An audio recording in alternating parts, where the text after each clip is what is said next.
iba ang pag-ibig. Iba ang magagawa ng pag-ibig. Totoo po.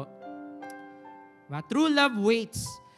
True love can wait despite the outcome. Po, kahit ano pa ang maging resulta, aantayin mo. Kasi po minsan, di naman natin kontrolado. Di natin alam ang future. Minsan, hihintayin natin, wala pa rin pala. Minsan, aantayin natin, magkakamali pa rin. Or hindi pa rin mapapasa atin. Aantayin mo, sa iba pa mapupunta.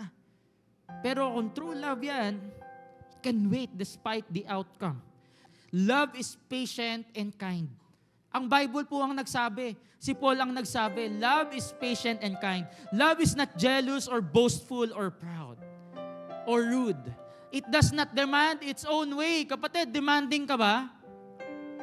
Demanding ka ba masyado? Demanding po ba tayo? Gusto po ba natin lagi instant na lang? Kapatid, hindi pwede. Not all the time pwedeng instant.